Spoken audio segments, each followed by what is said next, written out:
फैसलाबाद में मिल्लत road model बाजार की नाकिस तामीर पर ठेकेदार के 36 लाख से जायद के बिल रोक लिए गए हैं। अब 36 लाख किसने रखने हैं, मॉडल बाजार कंपनी ने या जिला इंतजामिया ने? ये बात एक तनाज़ा बन गई है। अहम खबर से आपको आगाह कर रहे हैं। फैसलाबाद में मिल्लत रोड मॉडल बाजार की नाकिस तामीर पर ठेकेदार के 36 लाख से जायद के बिल रोक लिए गए हैं। इसी पर मजीद बात करेंगे। इस वक्त हमारे साथ मौजूद हैं नुमाइंदा आसिफ सिद्धू। जी आसिफ, ये क्या मामला है, आगाह कीजिएगा।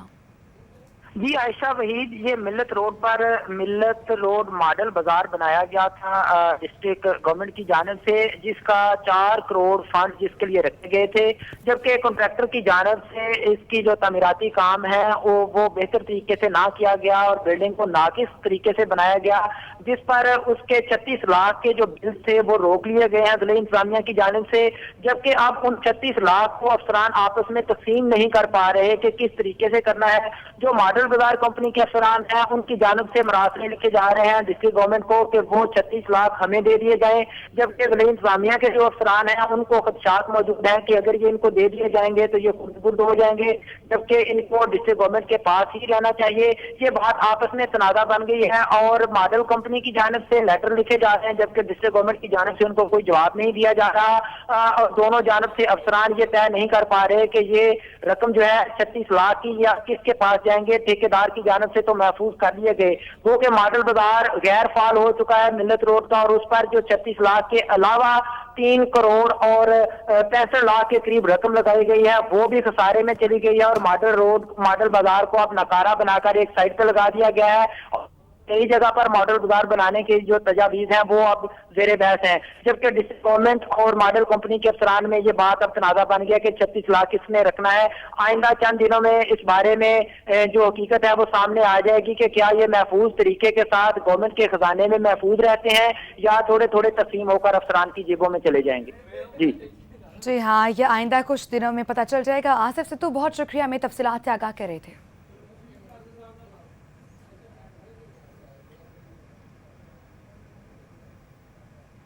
जंग में जिला काउंसिल की 80 साल पुरानी इमारत इंतजामिया की तवज्जो की मुंतजर है। 300 के करीब मुलाजमीन बौसीदा इमारत तले काम करने पर मजबूर हैं। अहम खबर आप तक पहुंचा रहे हैं। जिला काउंसिल जंग की इमारत बूढ़ी होती जा रही है। 80 साल पुरानी ये इमारत है जो इंतजामिया की तवज्जो की मुंतजर है। आपको बताएं कि 300 के करीब मुलाजमीन हैं, बौसीदा इमारत तले काम करने पर मजबूर हैं। इस वक्त हमारे साथ मौजूद है मुबश्शिर हसन नकवी, मजीद उनसे बात करेंगे। मुबश्शिर, बताइएगा जिला काउंसिल की इमारत की हालत के बारे में। जी बिल्कुल, मैं सब मौजूद हूँ झंग में ज़िला कौंसिल की इमारत के अंदर। ये इमारत 1937 में बनाई गई थी। इस इमारत की अगर हालत की बात की है तो खासी ही बुरी हालत है इस इमारत की। यहाँ पर ज़िला कौंसिल के चेयरमैन बाबर खान सियाल बैठते हैं, उनके वाइस चेयरमैन बैठते हैं। उसके अलावा यहाँ पर 6 मुख्तलिफ ब्रांचेस जो हैं वो इसी इमारत के अंदर मौजूद हैं। ज़िला कौंसिल के चेयरमैन ने अपना ओहदा संभालने के बाद यहाँ पर जो है उसकी तज़ीन व इराश का काम भी करवाया, जिससे इसकी ज़ाहरी खूबसूरती देखने को मिल रही है। लेकिन अगर अंदर के हालात की बात की जाए तो खासे ही बुरी हालात में ये जो है वो इमारत मौजूद है। यहाँ पर 6 इमारत में 300 के करीब मुलाजमीन काम कर रहे हैं, जिनकी ज़िंदगियाँ जो हैं वो दाव पर लगी हुई हैं, क्योंकि उनकी कमरों की छतें जो हैं वो टूट फूट का शिकार हैं। उनकी कमरों की छतों के जो प्लस्तर है वो जगह जगह से उखड़ना शुरू हो गया है। दीवारें जो हैं वो बुरी तरह ख़राब हो चुकी हैं और दीवारें जो हैं वो बैठना भी शुरू हो गई हैं। इस तमाम तर सूरत हाल में जो यहाँ पर काम करने वाले 300 के करीब मुलाजमीन हैं वो खौफ के साए तले काम करने पर मजबूर हैं। ना सिर्फ इस इमारत की हालत ख़राब है बल्कि यहाँ पर जो बिजली की तारें हैं वो जगह जगह नंगी तारें लटक रही हैं, जिसकी वजह से यहाँ पर कोई भी बड़ा सानेहा रूनुमा हो सकता है। यहाँ पर जो इमारत है उसका फ़र्श जो है वो जगह जगह से उखड़ चुका है, जबकि यहाँ पर इस इमारत के अक्सर मुकामात पर गंदगी के ढेर भी लगे हैं। इस तमाम तर सूरत हाल पर ज़िला कौंसिल के जो 300 मुलाजमीन जो यहाँ पर काम कर रहे हैं उनका ये कहना है कि वो उनको एक अच्छा माहौल फराहम किया जाए, उनकी इमारत जो है वो उसकी मुरम्मत करवाई जाए। अगर ये इमारत नहीं बन सकती, इसका मुरम्मत का काम करवाया जाए ताकि वो लोग जो है वो एक अच्छे माहौल में काम कर सकें और खौफ के साए तले में वो जो काम कर रहे हैं उस खौफ के साए से जो है वो बाहर आ सकें। तमाम उन्होंने जो है आला हुकाम से मुतालबा किया है कि 300 के करीब जो मुलाजमीन हैं उनकी ज़िंदगियाँ जो दाव पर लगी हुई हैं उस पर रहम खाया जाए और इनकी इमारत की जो है फ़ौरन तमीर व मुरम्मत करवाई जाए। जी हाँ, इस इमारत की फौरी तज़ीन और आइश करवाई जाए। मुबश्शिर, बहुत शुक्रिया, हमें तफसीलन अपडेट कर रहे थे। एक और अहम खबर है, फैसलाबाद के सरकारी अस्पतालों में हेपेटाइटिस कंट्रोल प्रोग्राम के तहत शुरू होने वाला मंसूबा फ्लॉप हो गया। 3 माह से ज़ायद का अरसा गुजर जाने के बावजूद मरीज़ अद्वियात न मिलने के बायस परेशान हैं। आपको बताएं कि 2000 से ज़ायद मरीज़ हैं जो हेपेटाइटिस की अद्वियात के मुंतज़िर हैं। अज़दार इस वक्त हमारे साथ मौजूद है, मज़ीद उनसे बात करेंगे। अज़दार, ये क्या मामला है, मरीज़ों का अद्वियात क्यों मुयस्सर नहीं है? पंजाब की जानिब से हेपेटाइटिस कंट्रोल प्रोग्राम के तहत एक मनसूबा शुरू किया गया था ताकि जो हेपेटाइटिस मर्ज में मुब्तला मरीज हैं उनका इलाज किया जा सके, क्योंकि फैसलाबाद के अगर आबादी का बात की जाए तो इस वक्त तकरीबन 20 लाख से ज्यादा जो अफराद हैं वो हेपेटाइटिस के मर्ज में मुब्तला हैं। और ये लम्हा फिक्रिया है कि हुकूमत जो 20 लाख अफराद हेपेटाइटिस के मर्ज में मुब्तला है उनके हवाले से मनसूबा फैसलाबाद में शुरू किया गया था, वो बुरी तरह नाकाम हो चुका है। और अब मरीजों की ये हालत है कि मरीज इन अद्वियात के लिए मारे सरकारी अस्पतालों का चक्कर लगा रहे हैं।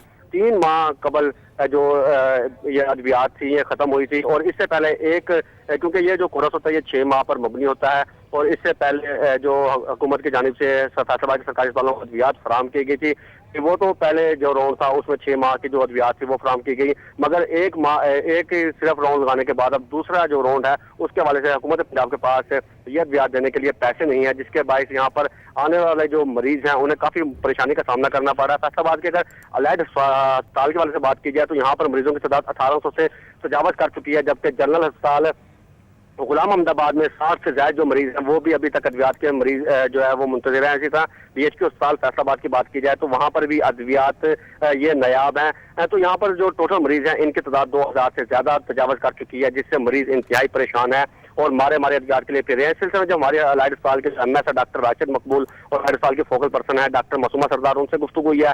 उनका ये कहना है कि हमने हुकूमत पंजाब को कई बार आगाह कर दिया है, मगर अभी तक उनके जानिब से किसी किस्म का कोई प्लान जारी न होने के बायस उन्हें भी काफी मुश्किलात का सामना करना पड़ा। जबकि दूसरे ये भी कहना है कि हमने अपने बजट के तौर पर भी हुकूमत को आगाह किया है कि हम अपने बजट से जो वो अद्वियात मरीजों को मंगा देते हैं ताकि मरीजों को मुश्किलात का सामना ना करना पड़े, मगर अभी तक हुकूमत पंजाब की जानिब से उसका भी किसी किस्म का कोई जवाब मौसूल नहीं हुआ। सूरत हाल यह है कि 3 माह का अरसा जो है वो गुजर चुका है और अद्वियात नायाब है, और रोजमर्रा की बुनियाद पर जो मरीज हेपेटाइटिस के मर्ज में मुब्तला है जिनमें हेपेटाइटिस की तस्दीक हो चुकी है वो रोजमर्रा की बुनियाद पर इन अद्वियात को हासिल करने के लिए फैसलाबाद के सरकारी अस्पतालों में खुवार हो रहे हैं। जी हाँ, मरीज फैसलाबाद के सरकारी अस्पतालों में ख्वार हो रहे हैं। अज़दार हुसैन, बहुत शुक्रिया आपका।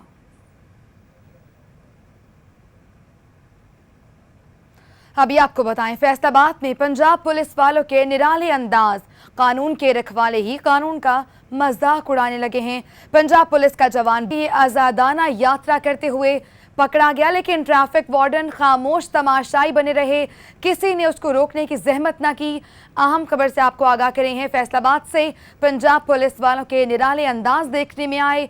कानून के रखवाले खुद कानून का मजाक उड़ाने में मसरूफ हैं। पुलिस का ये नौजवान है जो बगैर नंबर प्लेट पुलिस सड़कों की आज़ादाना यात्रा करता रहा, किसी ट्रैफिक वार्डन ने इसको रोकने की जहमत ना की। आपको बताएं कि पंजाब पुलिस का ये जवान है जो बगैर नंबर प्लेट मोटरसाइकिल सड़कों पर रवा दवा रखे हुए है। ट्रैफिक वार्डन खामोश तमाशाई बने रहे, किसी ने उसे रोकने की जहमत नहीं की। पंजाब पुलिस का ये नौजवान है जो बगैर नंबर प्लेट के सड़कों की आज़ादाना यात्रा करता रहा। मजीद जानेंगे, इस वक्त हमारे साथ मौजूद है हमारे नुमाइंदे मोहम्मद काशिफ। काशिफ, बताइएगा ये एहलकार क्यों नहीं लगाते नंबर प्लेट्स? फैसलाबाद में अगर पंजाब पुलिस की बात की जाए, एक जानब तो जो बगैर नंबर प्लेट मोटरसाइकिल हैं उनके खिलाफ जो है ऑपरेशन जारी है, उनके खिलाफ कार्रवाइयां जो है वो की जा रही हैं, लेकिन दूसरी जानब जो कानून के जो रखवाले हैं वही कानून जो है तोड़ने में मसरूफ है। तो ये एक नौजवान पुलिस एहलकार है पंजाब का, ये मिल्लत चौक से लेकर कचहरी बाजार तक पहुंचा है। तकरीबन शहर के अंदर ये 1.5 से 2 किलोमीटर का फासला बनता है।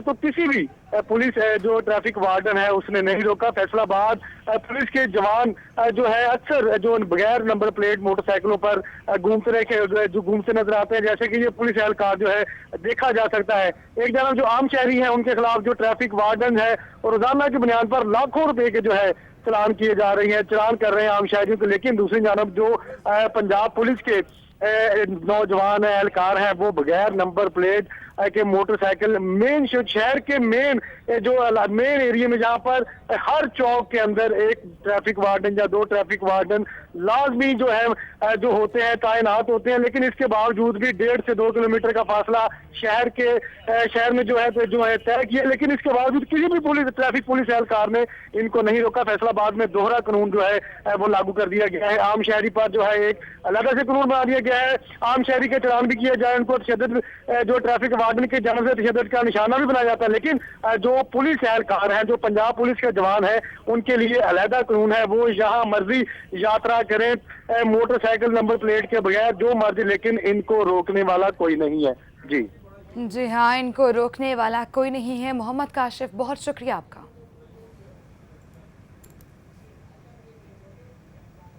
इजलास में तमाम देहाती 5 तहसीलों में 2 पार्क बनाने का फैसला किया गया है। इसी हवाले से मजीद तफसीलात जानेंगे। इस वक्त हमारे साथ मौजूद है हमारे नुमाइंदे आसिफ सिद्धू।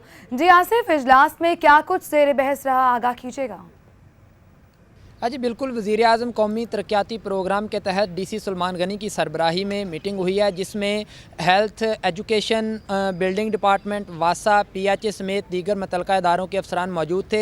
DC सुलेमान गनी की जानिब से बिल्डिंग डिपार्टमेंट को हिदायत की गई है कि फैसलाबाद की तमाम रूरल तहसीलें, जिसमें तहसील चक जुमरा, तांदलियावाला, समुंदरी, जड़ावाला और तहसील सदर शामिल हैं, वहाँ पर एक स्पोर्ट्स कम्प्लेक्स बनाया जाएगा और एक स्पोर्ट्स स्टेडियम बनाया जाएगा। जबकि वो स्कूल जिनकी तादाद सबसे ज़्यादा होगी, तकरीबन 2000 से ज़ायद जिन स्कूलों की तादाद होगी, उनमें से किसी एक मौजूद स्कूल में ऑडिटोरियम बनाया जाएगा और इसके अलावा तमाम रूरल तहसीलों में एक पार्क बनाया जाएगा। जबकि फैसलाबाद शहर में 8 से 10 कैनाल तक एक बड़ा पार्क भी बनाया जाएगा और इसके लिए PHA समेत जो बिल्डिंग डिपार्टमेंट के अफसरान हैं, उनको हिदायत कर दी गई है कि वो मुतल्लिक़ा इलाकों में पहुँच कर तखमीना लागत को मुकम्मल करके जल्द हतमी शक्ल दें, ताकि उन पर आगे मज़ीद जो काम है वो शुरू कर दिया जाए। इसके अलावा DC सुलेमान गनी की जानिब से PHA डिपार्टमेंट को ये हिदायत भी की गई है कि तमाम तहसीलों में 2-2 पार्क बनाए जाएंगे, जो कि रूरल तहसीलें हैं, जबकि सिटी तहसील में ऑलरेडी पार्क्स मौजूद हैं।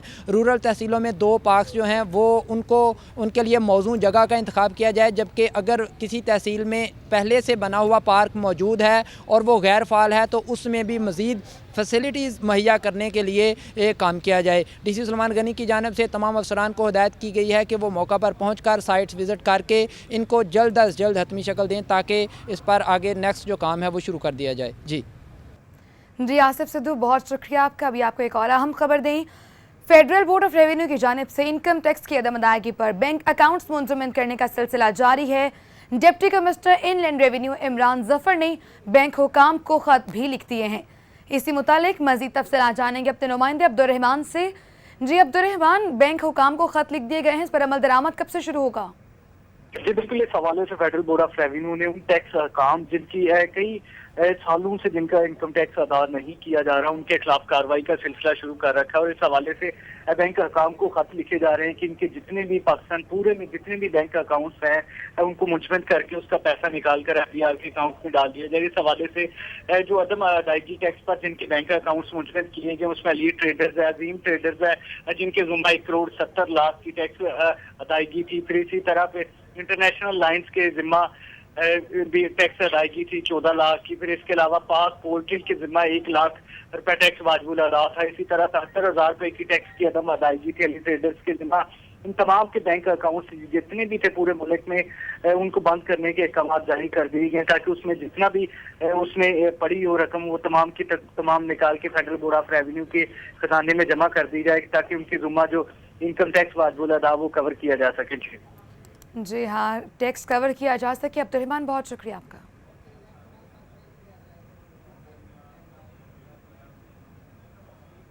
अभी आपको बताएं, government secondary school of special education Chiniot की हॉस्टल की इमारत गुज़श्ता 8 साल से डिस्ट्रिक्ट अकाउंट्स ऑफिस के इस्तेमाल में है, जबकि बच्चे हॉस्टल की सहूलत ना होने की वजह से सख्त सर्दी में दूर दराज इलाकों से आने पर मजबूर हो गए हैं।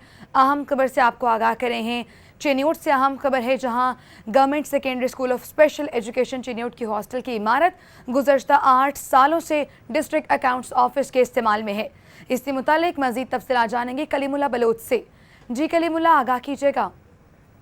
हाँ जी बिल्कुल, मैं इस वक्त मौजूद हूँ government secondary school of special education में, जहाँ पर डिस्ट्रिक्ट चिन्योट को बने तकरीबन 8 साल मुकम्मल हो गए हैं। और 2009 में जो इस स्कूल का जो हॉस्टल था, हॉस्टल की जो बिल्डिंग थी, उसमें डिस्ट्रिक्ट अकाउंट्स ऑफिस बना दिया गया, जबकि आर्जी तौर पर वो जो अकाउंट्स ऑफिस बनाया गया था, लेकिन ताहाल उसको खाली नहीं करवाया गया। जबकि यहाँ पर जो बच्चे हैं दूर दराज से यहाँ पर पढ़ने के लिए आते हैं, चूँकि ये डिस्ट्रिक्ट चिन्योट का वाहिद स्कूल है जिसमें पूरे डिस्ट्रिक्ट से दूर दराज से जो बच्चे यहाँ पर पढ़ने के लिए आते हैं। लेकिन अब सर्दी का मौसम, इस सख्त सर्दी में भी वो घरों से आने पर मजबूर हैं, चूँकि यहाँ पर बिल्डिंग जो हॉस्टल के लिए बनाई गई थी वो यहाँ पर मौजूद है, लेकिन ये जो बच्चे हैं ये इस बिल्डिंग में नहीं रह सकते, नहीं यहाँ पर इनको ये जो सहूलत थी हॉस्टल की वो नहीं दी जा रही। उसकी वजह क्या है, मज़ीद इस हवाले से बात करेंगे। मेरे साथ प्रिंसिपल मौजूद है स्कूल की और यहाँ पर बच्चे भी मेरे साथ मौजूद हैं।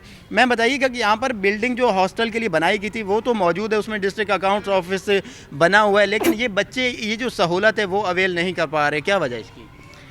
ये हमारी हॉस्टल की बिल्डिंग है और डिस्ट्रिक्ट 2009 से डिस्ट्रिक्ट अकाउंट ऑफिस के ज़ेर इस्तेमाल है। जब ये इस चिन्योट को डिस्ट्रिक्ट बनाया गया था उस वक्त आर्जी तौर पर उनके हवाले की गई थी कि जब ये बिल्डिंग इनको मुयस्सर हो जाएगी, कोई मुनासिब बिल्डिंग, तो ये वहाँ चले जाएंगे। लेकिन अब तक डिस्ट्रिक्ट गवर्नमेंट की तरफ से इनको कोई भी जगह फ्राहम नहीं की गई, जिसकी वजह से ये यहाँ तक है। जबकि हमारे जो मिनिस्टर साहब हैं वो भी आए थे, उन्होंने भी विज़िट किया था, उन्होंने बाकायदा आर्डर जारी किए थे कि ये बिल्डिंग जो है फ़ौरी तौर पर ख़ाली करवाई जाए। हमारे जो बच्चे हैं जो दूर दराज इलाकों से आते हैं, क्योंकि पूरे डिस्ट्रिक्ट में ये एक ही सेकेंडरी लेवल पर स्कूल है जिसमें बच्चे लालियाँ से भी आते हैं और बुहाना वाली साइड से और पिंडी भटियाँ से भी बहुत से कोर्ट ने भी ऑर्डर जारी किए थे बिल्डिंग खाली करवाने के लिए, ऑर्डर्स भी मौजूद हैं। डीसीओ साहब को भी उस वक्त के जो डीसीओ उनको भी फ्राहम किए गए थे, लेकिन उसके बावजूद खाली नहीं हो सकी बिल्डिंग, क्या वजह क्या है इसकी?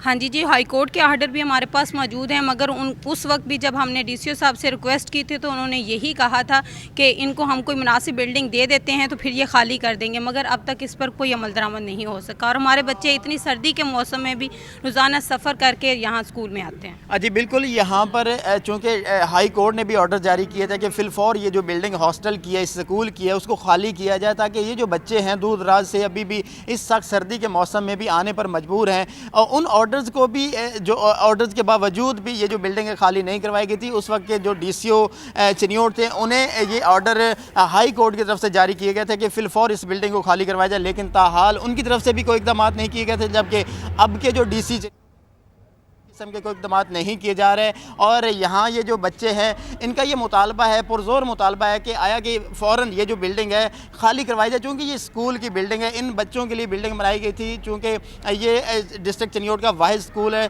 और यहाँ पर दूर दराज से जो बच्चे पढ़ने के लिए आते थे उनको सहूलत देने के लिए बिल्डिंग बनाई गई थी, चूँकि यहाँ पर ये जो बच्चे हैं वो रिहाइश पजीर हो सकें और यहाँ स्कूल में अपनी तालीम जारी रख सकें। आज इन बच्चों का मुतालबा है DC चिन्योट से, उसके साथ साथ वज़ीर आला पंजाब से कि फिलफौर हमारी जो हॉस्टल की बिल्डिंग है उसको खाली करवाया जाए ताकि हम इस सर्दी के मौसम में उस बिल्डिंग में रह सकें। जी, इस बात की खबर तक नहीं, इस वक्त हमारे साथ मौजूद हैं मुबशर हसन नकवी, मजीद उनसे बात करेंगे। मुबशर, बताइएगा गाड़ियाँ किस हालत में मौजूद हैं? अभी बिल्कुल झंग में टोबर पर वाक़ स्पोर्ट्स कॉम्प्लेक्स में महकमा तरीन की जो 3 गाड़ियां हैं गुज़श्ता कई सालों से जो खुले आसमान तले पड़ी हैं, ये गाड़ियां जो है वो खराब हो रही हैं, नकारा होकर रह गई हैं और इन गाड़ियों को अदम तवज्जोही के बाद जो है वो जंग लग चुका है, जबकि इसका जो सामान है वो यहाँ से चोरी भी होने लगा है। इन गाड़ियों में 2 जीपें हैं और एक खैबर कार है जो इंतजामिया की नजरों से ओझल है। यही वजह है कि उसको आज तक कभी ठीक करवाने की महकमा तरीन ने जहमत तक गवारा नहीं किया और यही वजह की गाड़ियाँ मुसलसल खराब होती जा रही हैं। हमारे जराये का ये कहना है कि इन गाड़ियों का कीमती सामान जो है वो चुरा लिया गया है, जबकि ये गाड़ियाँ, इनमें से 2 गाड़ियाँ ऐसी हैं जिसका पेट्रोल के लिए भी जो है पैसे वसूल किए गए थे, लेकिन ये गाड़ियाँ तो इस्तेमाल में आई नहीं, लेकिन इनके पेट्रोल मुसलसल इनके लिए इस्तेमाल होता रहा है। तमाम महकमा तरीन जराये का ये कहना है कि थोड़ी सी तवज्जो और थोड़े से खर्चे से ये गाड़ियों की हालत बेहतर हो सकती है और ये कारामद हो सकती है, जिससे महकमा तरीन की जो कारकर्दगी है उसमें खासी हद तक बेहतरी आ सकती है। जी मुबशर, बहुत शुक्रिया आपका।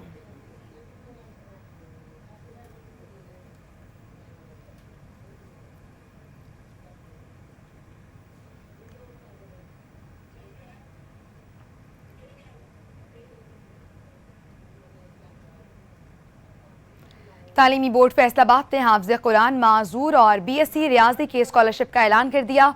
मैट्रिक की बुनियाद पर 2 माजूर और 10 तलबा को हाफिज़ कुरान स्कॉलरशिप दी जाएंगी। आपको बताएं कि FSC में रियाजी पढ़ने वाले 2 तालिबात को भी स्कॉलरशिप मिलेंगी। तालीमी बोर्ड ने सरकारी कॉलेज में ज़ेर तालीम तलबा से दरख्वास्तें भी तलब कर ली गई हैं। अहम खबर से आपको आगाह कर रहे हैं। तालीमी बोर्ड फैसलाबाद ने हाफिज़ कुरान माजूर और BSc रियाजी के स्कॉलरशिप्स का ऐलान कर दिया। मैट्रिक की बुनियाद पर 2 माजूर और 10 तलबा को हाफिज़ कुरान स्कॉलरशिप दी जाएंगी, जबकि FSC में रियाजी पढ़ने वाली 2 तालिबात को भी स्कॉलरशिप्स मिलेंगी। और तालीमी बोर्ड ने सरकारी कॉलेज में ज़ेर तालीम तलबा से दरख्वास्तें भी इस हवाले से तलब कर ली हैं। मज़ीद तफसीलात जानेंगे। इस वक्त हमारे साथ मौजूद हैं जहांगीर अशरफ। जी जहांगीर, दरख्वास्तें तलब कर दी गई हैं, आगाह कीजिएगा। से माजूर और जो हाफिज़ कुरान है और इसके अलावा जो जिन्होंने FSC में मैथ पढ़ा है उनके लिए स्कॉलरशिप का ऐलान किया गया है। ऐसी तालिबात जिन्होंने FSC में मैथ पढ़ा है और अब वो BSc भी मैथमेटिक्स के साथ कर रही हैं, उनसे दरख्वास्तें तलब की गई हैं तालीमी बोर्ड फैसलाबाद की तरफ से। इसके अलावा जो दीगर कैटेगरी है माजूर अफराद के हवाले से कि माजूर तलबा को भी स्कॉलरशिप दी जाएंगी। इस हवाले से भी जो सरकारी स्कूल में ज़ेर तालीम ऐसे तलबा हैं जो माजूर हैं और जिन्होंने मैट्रिक 2016 में कामयाबी हासिल की है, उनसे दरख्वास्तें तलब की गई है। इसके अलावा मैट्रिक 2016 में कामयाबी हासिल करने वाले जो हाफिज़ कुरान है उनके लिए भी 5-5 स्कॉलरशिप का ऐलान किया गया और इस हवाले से तमाम जो सरकारी कॉलेज हैं उनको मरासले जारी कर दिए गए हैं कि इन तीनों कैटेगरी में जितने भी तलबा हैं उनकी जो दरख्वास्तें हैं वो तालीमी बोर्ड फैसलाबाद को भिजवाई जाएं, जिसकी मद में जो मुंतखब तलबा और तालिबात होंगे उनको 2000 रुपये किताबों की मद में दिए जाएंगे, जबकि माहाना उनको जो वजीफा दिया जाएगा वो 600 रुपये से 1000 रुपये तक होगा, जिसमें 2 कैटेगरीज बनाई गई हैं। जो मकामी तलबा होंगे उनके लिए 600 रुपये माहाना होगा, जबकि जो ऐसे तलबा जो हॉस्टलाइज होंगे, जो दीगर शहरों से आके फैसलाबाद में ज़ेर तालीम होंगे, उनके लिए 1000 रुपये माहाना दिया जाएगा। और इस हवाले से तमाम कॉलेज सरबराहान को कहा गया है कि वो जल्द अज जल्द जो इन तीनों कैटेगरीज के तलबा और तालिबात हैं उनकी दरख्वास्तें महकमा तालीम और तालीमी बोर्ड फैसलाबाद को भिजवा दें। जी जहांगीर अशरफ, बहुत शुक्रिया आपका।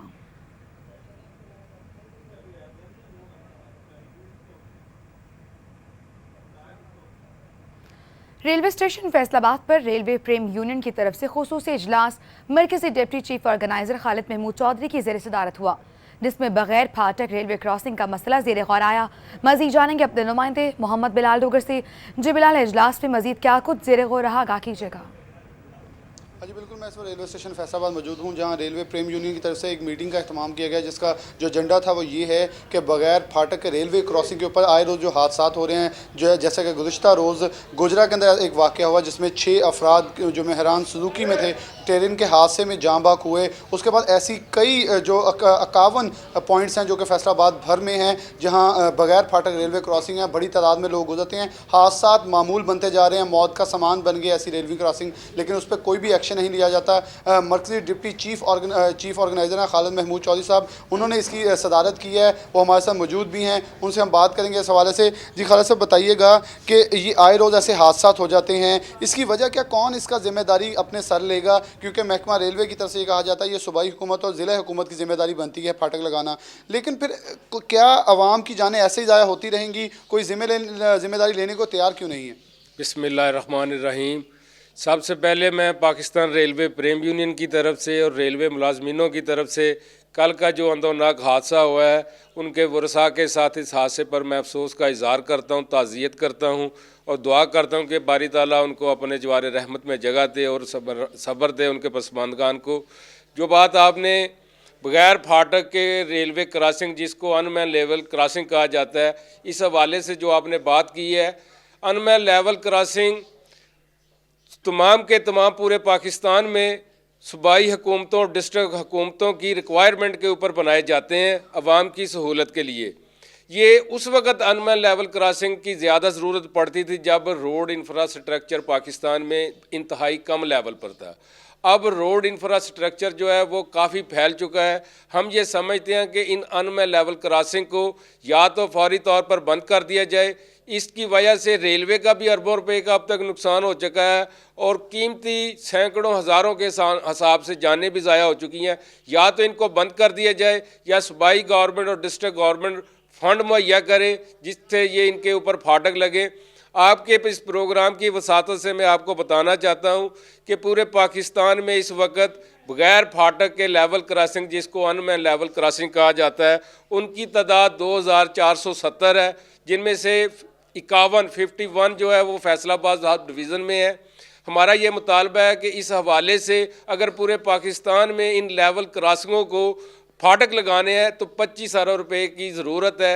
या तो सूबाई गवर्नमेंट जो है वो रेलवे को पैसे दे, नहीं तो हुकूमत वक़्त जो है वफाकी हुकूमत वो मुश्तरका मुफादत कौंसिल के फ़ंड से 25 अरब रुपए जो है वो रेलवे को दे, और रेलवे पूरे पाकिस्तान में इन 2474 जो अनमैन लेवल क्रॉसिंग है इनको फौरी तौर पर जो है वो फाटक लगाएगी।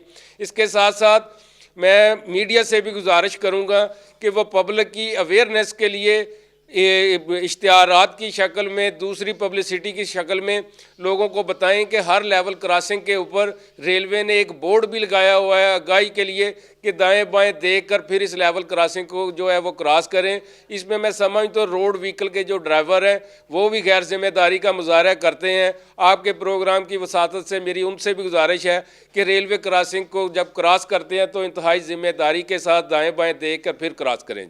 जी बिल्कुल, दाएं बाएं देख के क्रॉसिंग करनी चाहिए, क्योंकि इनका ये भी यहाँ जो मीटिंग हुई है इसके अंदर ये एजेंडा ये भी डिस्कस हुई है एक बात कि जब लाइसेंस जारी किया जाता है तो उसमें खसूसी तौर पर ये ख्याल रखा जाए कि उधर निशान देखा जाए कि अनमैन लाइन क्रॉसिंग जो कि बगैर फाटक रेलवे क्रॉसिंग है, रेलवे लाइन की क्रॉसिंग है, उसके हवाले से भी ड्राइविंग के अंदर लाइसेंस के ऊपर मैंशन किया जाए, ताकि ये लोगों को आगाही नहीं होती, गाड़ी उठा के चलाने लग पड़ते हैं, आइंदा जो बाएँ दाएँ नहीं देखते, तो जब ऐसे गुजरते हैं तो हादसा रोनमा होते हैं। उसके साथ साथ ये भी कहा मुतालबा किया गया है कि तमाम जो जितनी भी रेलवे लाइनें हैं, जैसे अगर हम फैसलाबाद की बात करें तो अब्दुल्लापुर, इससे मुल्क का जितना भी इलाका है उसके इर्द गिर्द कोई भी ऐसी रुकावट नहीं है कि किसी को आने जाने में रुकावट हो, कोई भी गुजर सकता है। तो यहाँ खारदार तार लगा के मोटरवे की शक्ल में तमाम साइडों से जो लाइन है उसको बंद इतराफ से बंद कर दिया जाए ताकि कीमती इंसानी जानों को बचाया जा सके। इसके साथ साथ महकमा रेलवे को भी माली नुकसान से बचाया जाए।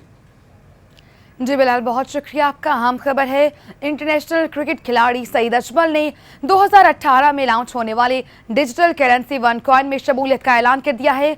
सदर अंजुमन ताजरान young traders satellite group registered Faisalabad Hamza Khalid Sheikh ने Saeed Ajmal international cricket academy के लिए 100 वन कॉइन रकम का अतिया भी कर दिया है। इसी हवाले से मजीद जानेंगे अस्मा रियाज से। हाँ जी बिल्कुल, सईद अजमल ने बाकायदा तौर पर वीडियो पैगाम जारी किया है जिसमें उन्होंने बताया कि उन्होंने डिजिटल करेंसी वन कॉइन में शमूलियत कर दी है, जबकि इस मौका पर young traders city allied group सदर अंजुमन ताजरान रजिस्टर्ड फैसलाबाद हमजा खालिद शेख ने Saeed Ajmal international cricket academy के लिए 100 वन कॉइन रकम डोनेट की, जबकि मेंबर अंजुमन ताजरान young traders city allied group Farhan Ashraf और ट्रेडर शुएब अकरम ने भी 100 वन कॉइन रकम डोनेट की है। और इस मौका पर जो है सईद अजमल ने शुक्रिया भी अदा किया। और ये जो करेंसी, इसके हवाले से मैं बताऊं कि करेंसी रेट के मुताबिक ये तकरीबन 95,000 रुपए रकम बनती है जो कि डोनेट की गई है। और सईद अजमल अकेडमी और सईद अजमल फाउंडेशन के लिए ये रकम डोनेट की गई है हमजा खालिद की जानिब से, जिस पर सईद अजमल ने शुक्रिया अदा किया है। जी सईद अजमल ने शुक्रिया अदा किया है। अस्मा रियाज, बहुत शुक्रिया आपका भी।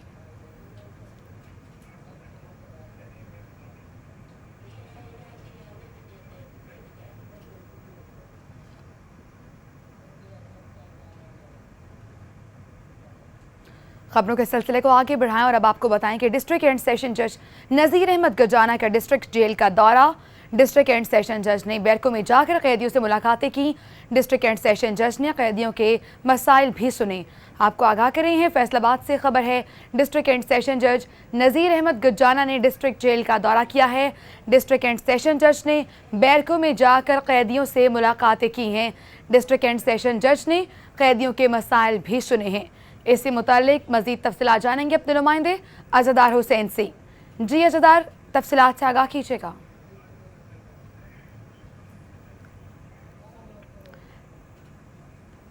डिस्ट्रिक्ट एंड सेशन जज नज़ीर अहमद गुजाना ने डिस्ट्रिक्ट जेल का दौरा किया है। मजीद जानेंगे अपने नुमाइंदे अज़दार से। अज़दार, आगाह कीजिएगा।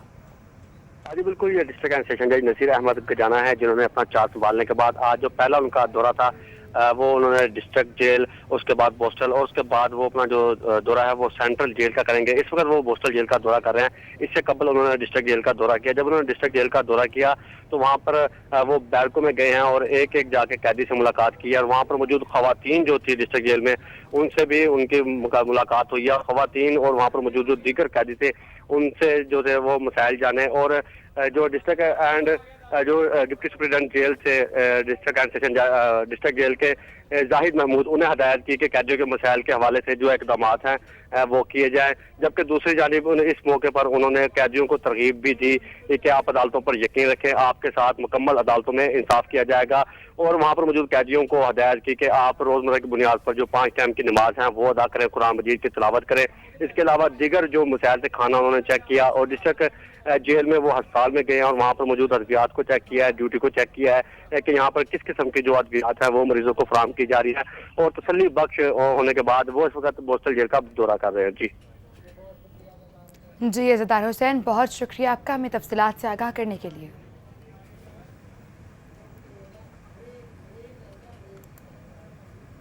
फैसलाबाद की मोटरवे से आलमोड़ बड़ी कार्रवाई हुई है। 7 करोड़ 90 लाख मालियत का कपड़ा और ममनुआ अद्वियात की स्मगलिंग को नाकाम बना दिया गया है। अहम खबर से आगाह करें आपको, स्मगलिंग को नाकाम बना दिया गया। 7 करोड़ 90 लाख मालियत का कपड़ा और ममनुआ अद्वियात की स्मगलिंग को नाकाम बना दिया गया है। कस्टम इंटेलिजेंस फैसलाबाद की मोटरवे से आलमोड़ बड़ी कार्रवाई हुई है और स्मगलिंग की कोशिश को नाकाम बना दिया गया है।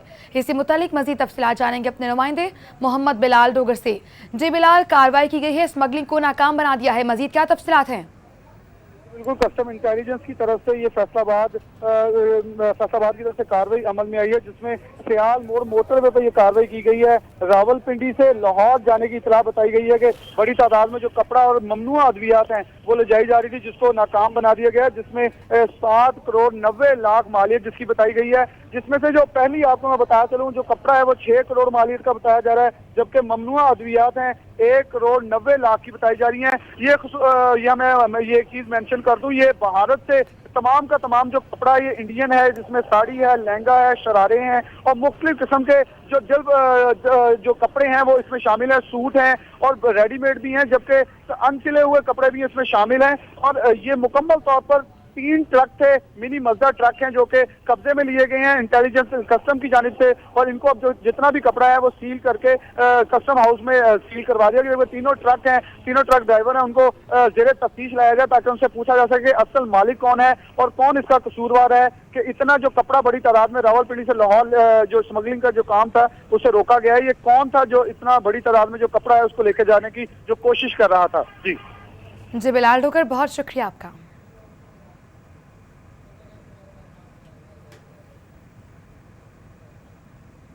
महकमा सोशल वेलफेयर के इश्तराक से जहेज फंड की तकसीम के लिए तकरीब का इनेकाद किया गया। तकरीब में social welfare doctor Najma Afzal ने खुसूसी शिरकत की। मजीद बताएंगी हमारी नुमाइंदा इकरा मुनीर।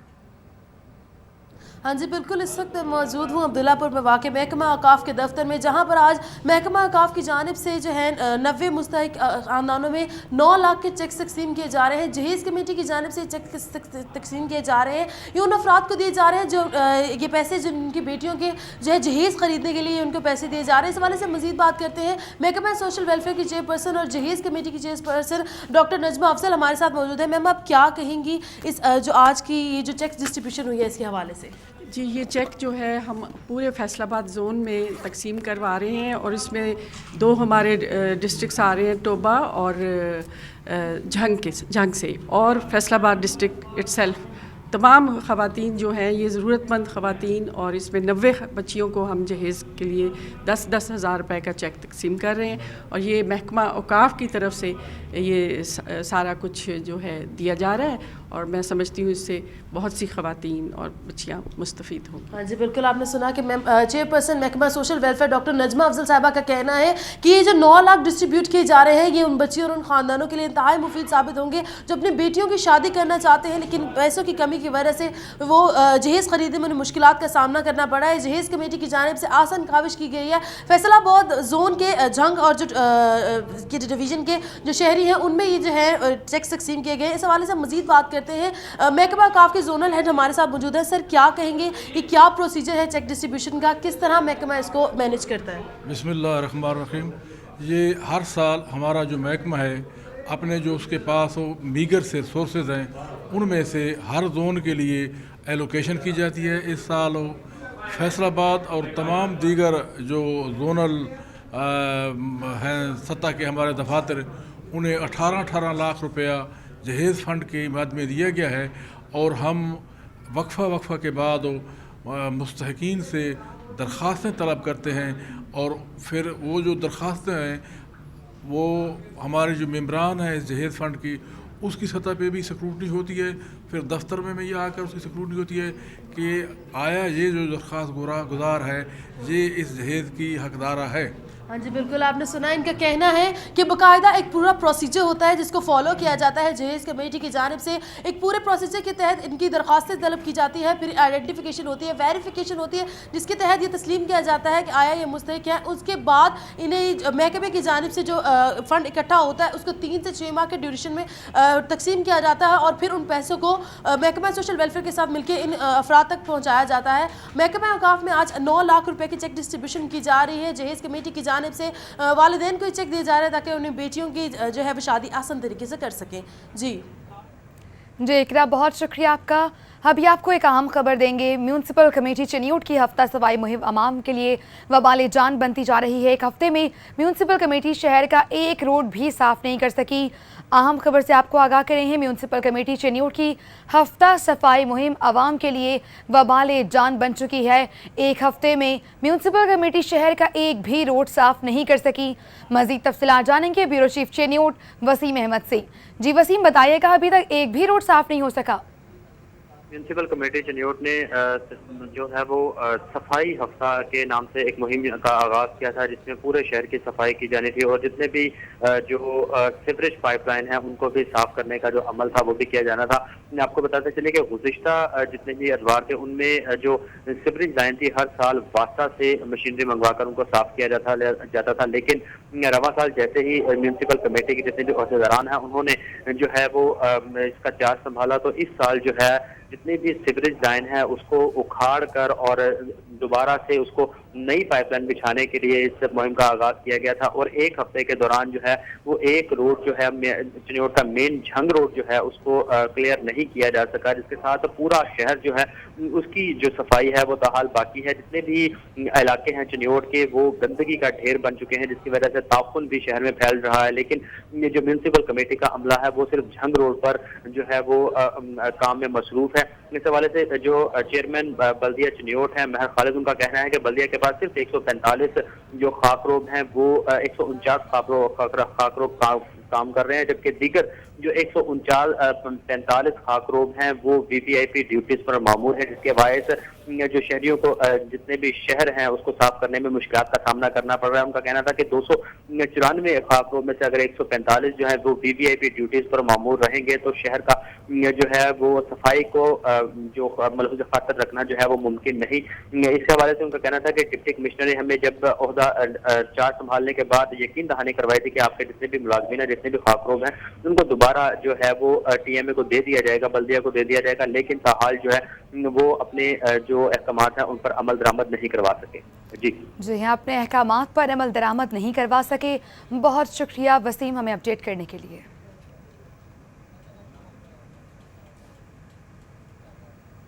टोबा टेक्सिंग के मोहल्ला जनाह कॉलोनी की रिहायशी शहनाज बीबी पिछले 1 साल से अपने खावन की तलाश में दर दर की ठोकरें खाने पर मजबूर है।